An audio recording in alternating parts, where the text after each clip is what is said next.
The West is forcing Ukraine to negotiate with Russia. The OSCE is involved in adjusting artillery fire in the Luhansk and Donetsk regions.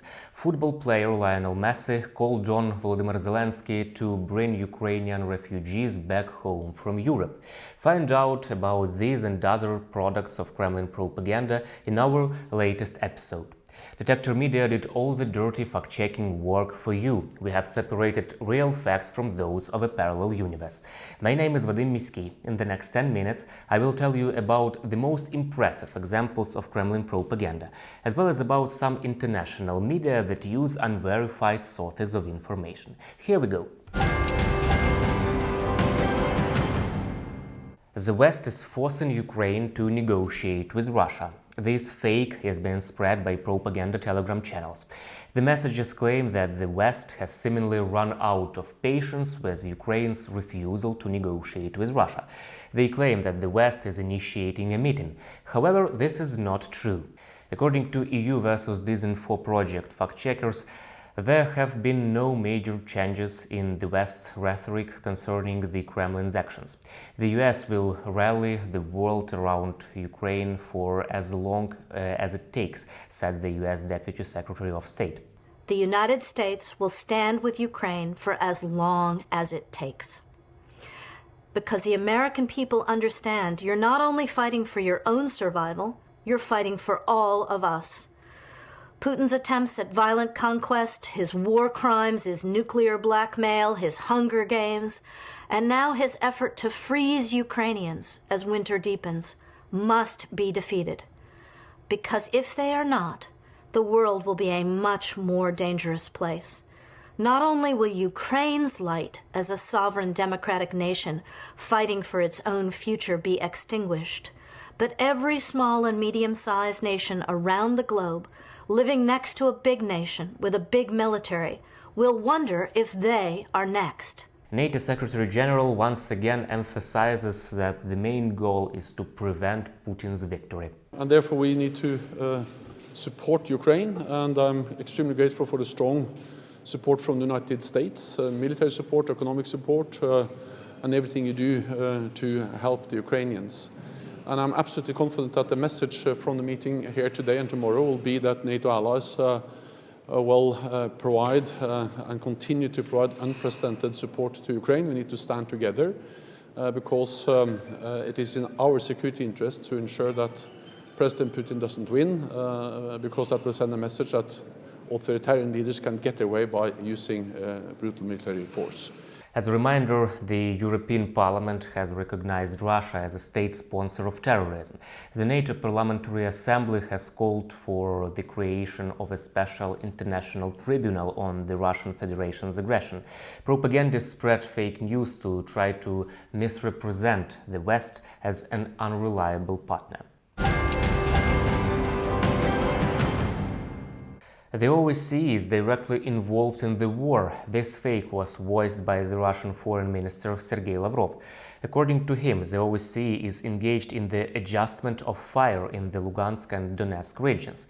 However, this is not true. According to experts of the Center for Countering Disinformation of Ukraine, the minister's statement did not provide any evidence. Meanwhile, the OSCE plans to create a tribunal to investigate the crimes committed by the Kremlin. A tribunal must be initiated to investigate and prosecute all those responsible for Russian war crimes in Ukraine. And we parliamentarians, we cannot tolerate impunity.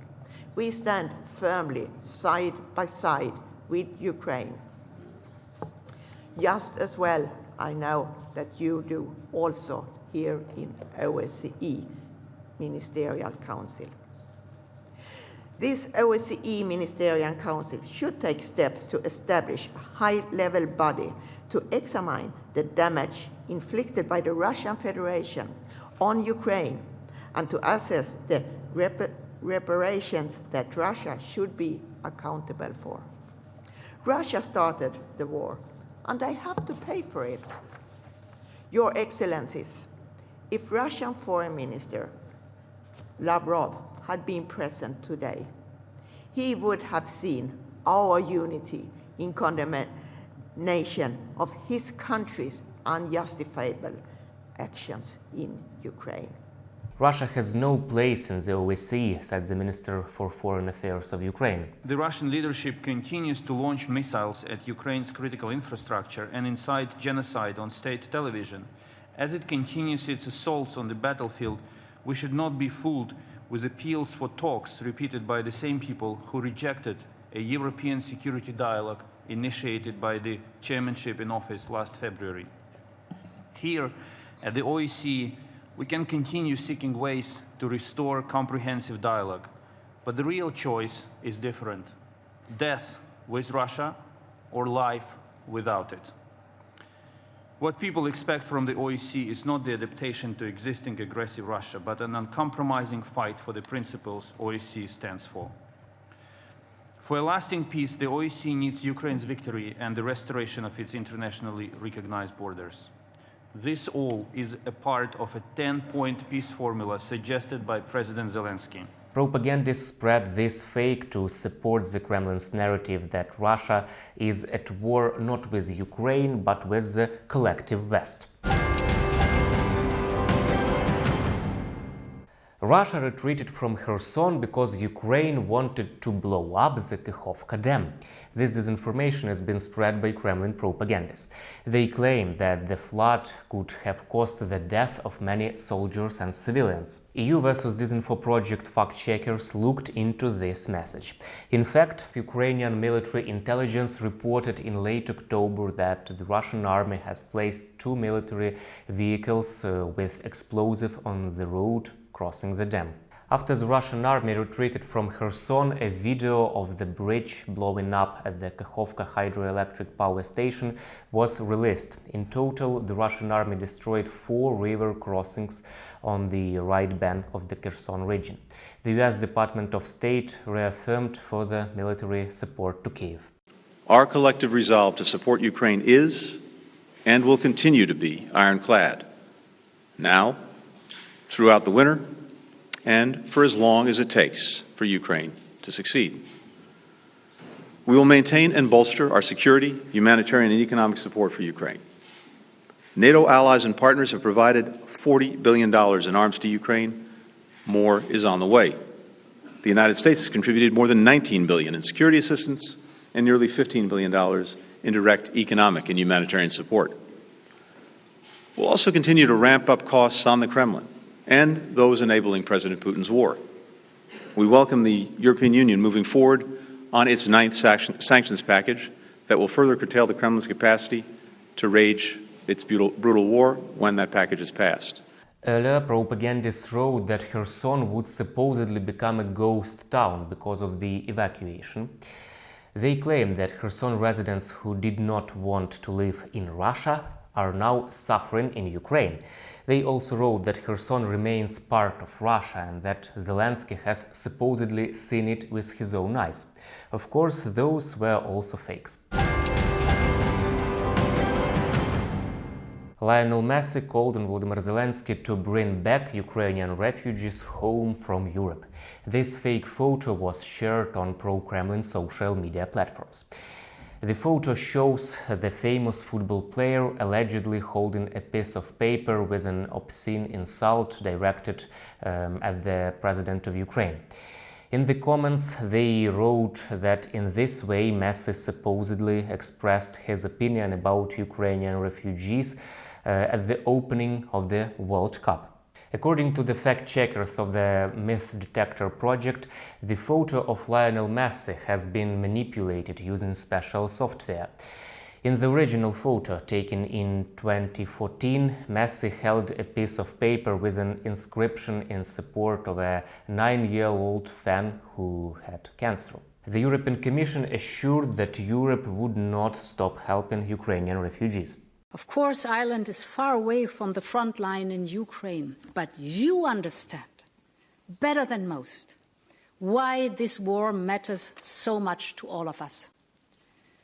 Just like our friends in Eastern Europe, you know that in Ukraine there is more at stake than the future of one country only. Ukraine is fighting for freedom itself, for self-rule, for the rules-based global order. And Ireland has gone above and beyond in its support to Ukraine.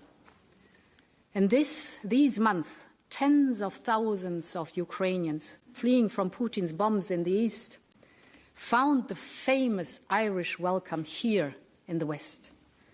You were also an early supporter of Ukraine's application to join the European Union.